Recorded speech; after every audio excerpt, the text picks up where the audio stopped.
So the research that we're doing is on healthy infants, especially.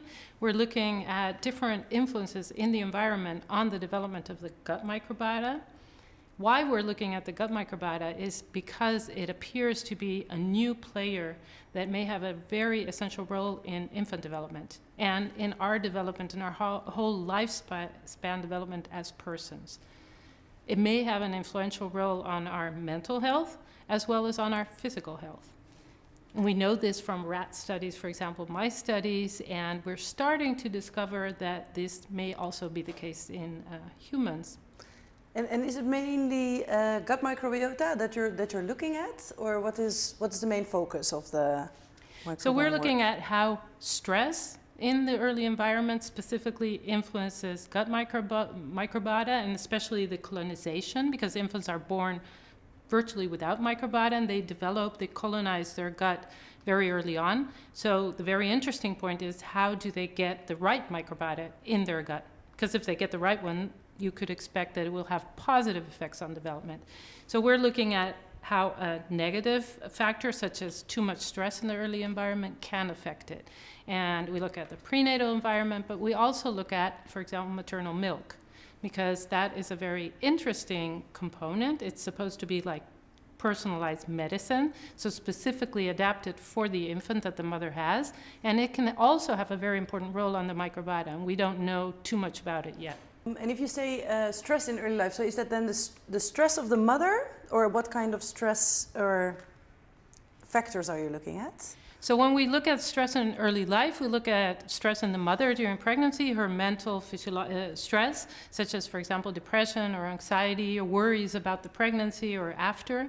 But we also look at stress in the early environment of the infant, such as less or lower quality care by the parents of the infant. Very simple things such as whether the infant sleeps solitarily in a room, whether the infant receives breastfeeding or formula feeding, and also whether he goes to childcare early on or not. Those are all very normal things in the lives of infants, in healthy infants, but they can play a role because they can produce stress in the infant. With respect to the microbiota, I think it's difficult to give advice at this moment. There's so much that we still don't know.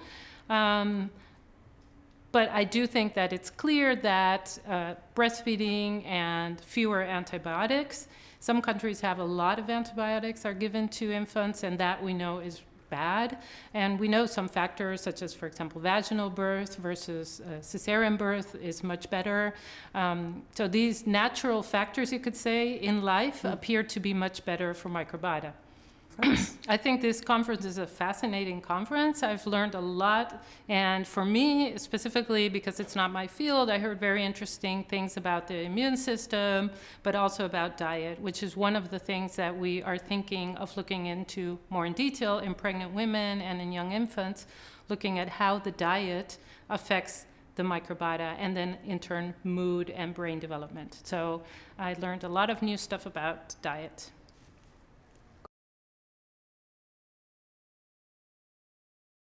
Right, so we're particularly interested in how stressful experiences during pregnancy, so whether it's nutritional changes or actually just stress.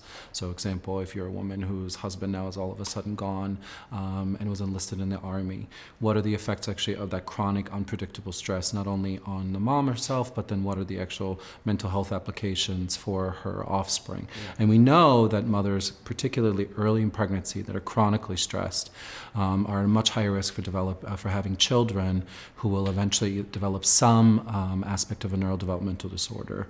And this is actually particularly salient for boys and not girls. Boys tend to be far more at risk for these early disruptions during pregnancy. Do you have an explanation for that? So boys are way more susceptible, actually. Right, and so, but it seems to be development specific. So if we look at the early life, so during pregnancy, so in utero, boys are far more sensitive to sort of later developing neurodevelopmental disorders. But when we look at girls, it seems to be more during the pubertal window where a lot of the sort of affective disorders, so mood dysregulation and all of these appear to, so females are far more at risk during that period. So it depends on what developmental stage we're looking at, and so, but we've focused largely for our projects on stress during pregnancy. And so what is the takeaway? Well, I think that, so we have two takeaways from our preclinical work, modeling showing that mom's microbiome matters. So it's not only important for the development of the immune system, but it's also really important for kickstarting metabolism.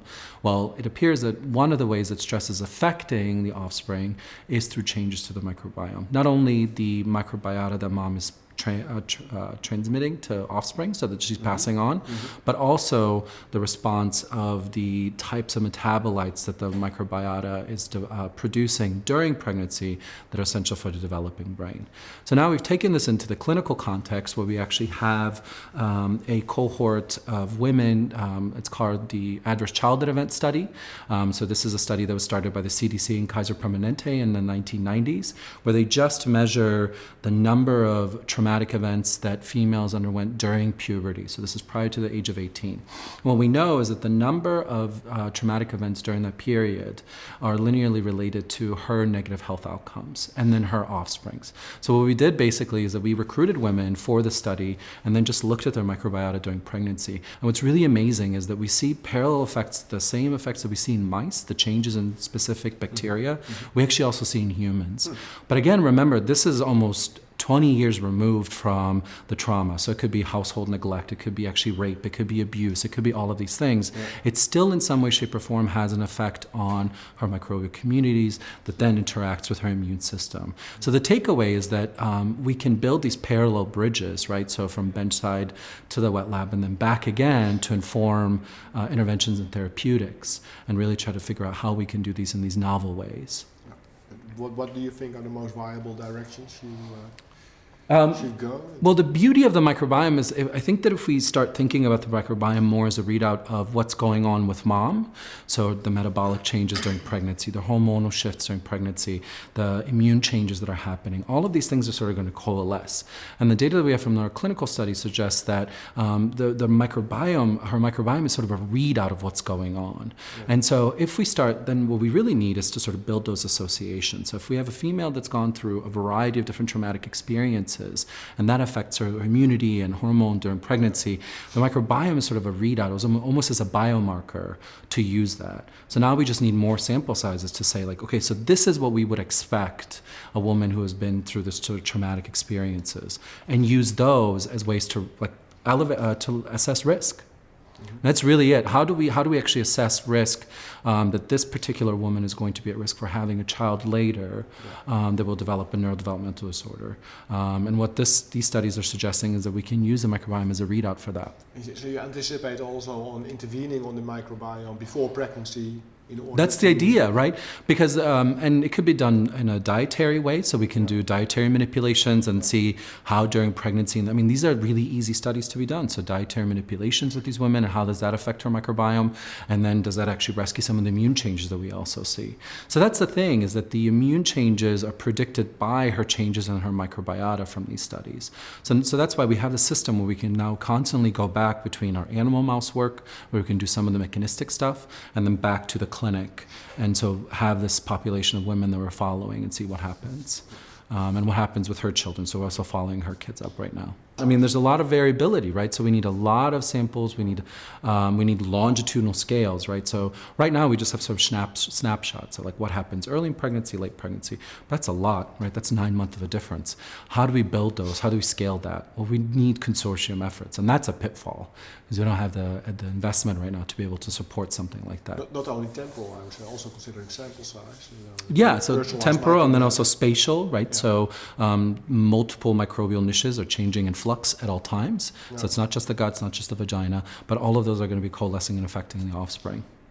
I think that this field is growing at such a rapid pace, and I think being able to bring some of the world leaders into one space for 2 days with such a limited amount of people where they can have one-on-one interactions will not only foster collaborations, but it'll also allow us to give us a stakehold of where do we go next? Where does this field, like what are the next challenges and pitfalls that we need to address for the next couple of years, for the next meeting? And it kind of, this meeting, unlike others, gives us sort of a goal-directed actionable item list of like, here are the things as a field that we need to fill the gaps in. And we already saw this in session 1. And I think that unlike other meetings where it's just like, here's an update of things that are being done randomly sort of, associated with this field, here we have really the leaders that are coming in and saying, this is kind of where we're going, and this is where the field needs to be pursuing in terms of mechanism, in terms of translational science and things like that. And that's what I think makes it a lot more special than some of the larger meetings. It's very focused in that way. The crosstalk between the clinicians and between the basic scientists. And this is one of those fields that is so rich in being able to go back and forth. So my hope is really that what we can do, which was our initial goal, is to sort of build a consortium of saying who has what samples and what are people really thinking about, what are the clinicians doing, where we can get samples and we can do the sequencing. And so can we build these sort of integrated networks that people are already starting to do? That's really my hope going forward. Again, it's that being goal-directed and having actions that we can sort of pursue and push the field forward, because we do stand a big challenge from the other fields, right? So the neurosciences are just beginning to sort of buy into the idea that there is a microbiota brain axis. So the burden of proof is on us. And the only way that'll be done is by having these large network collaborations.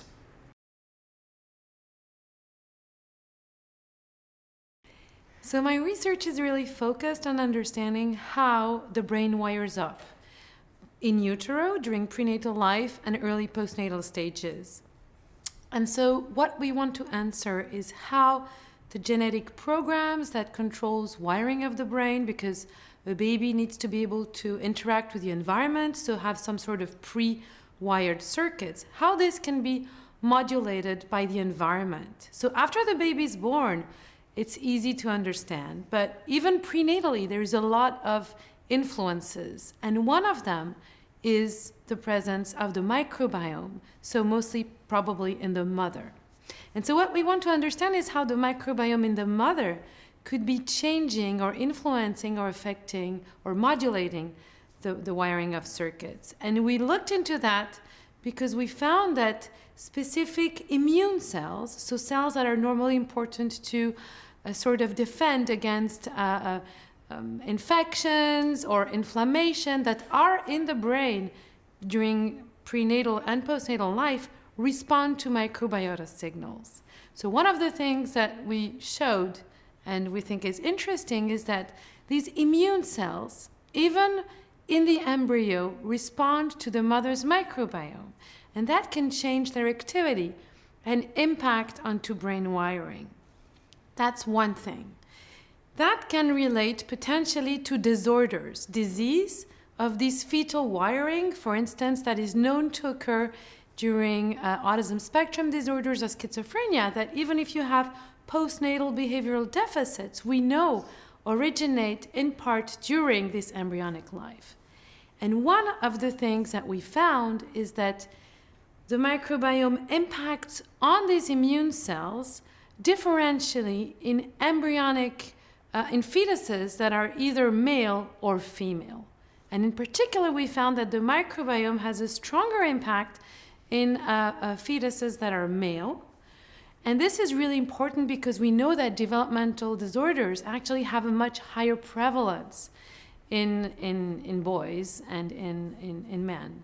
So everything that I've told you about is actually done in mice, a model system in which we can really manipulate gene cells and understand what's going on. So the question is, how potentially does it relate to human disorders? And at this step, I must say that we are still looking to a big sort of challenge, because we're using the mouse model that shares similarities with human to understand the fundamental mechanism, the crosstalk between microbiome, the developing immune system, the development of circuits, and potentially the differences between males and females in these interactions. So as a real fundamental biologist who's got an interest into this and wants to understand this also related to disease and to human, I see the microbiome really as a training system that enables our body to know what is baseline. We live in a symbiosis with all these microbes, And we have to actually accept them, tolerate them. It's a training system that basically sets the baseline of what is normal, what we should be accepting. And then there is the sort of non-baseline, and the body and the immune system responds and interprets all this as being an attack, or that needs to trigger an inflammatory response. So all the interactions between this commensal bacteria, the bacteria we live with, the bacteria responsible for disease, the bacteria that can trigger inflammation or even stress in all the system, is going to interact and modify the way the body interacts with the environment. And that differences in the responses are basically going to be able to sort of tip the balance of something that is a normal equilibrium or, symbiosis with the environment. If we try to translate mice work into humans, everything that happens prenatally in the mice is prenatal in humans, but also the very first week of postnatal development in mice corresponds to the last trimester in humans. So all I'm referring to, this starting of wiring up, is really fetal in humans, and indeed we would need to have some interventions. But the idea also is that throughout the very long time period of postnatal life in human, you have a constant plasticity, wiring, rewiring of circuits, which makes it an amenable time period to do modification and intervention. So I think that it leaves quite, an optimistic message, as to say. I don't think we should put all pregnant women into, sterile environments or any kind of things like that. But I think that basically understanding more how the interaction with a normal, or I would say a balanced microbiome, is going to be important to understand how we can modify this to prevent the emergence of disease combined with potential other treatments. But there's still a huge road ahead of us, and it's a good thing because we're starting to have the tools to tackle this. Yeah.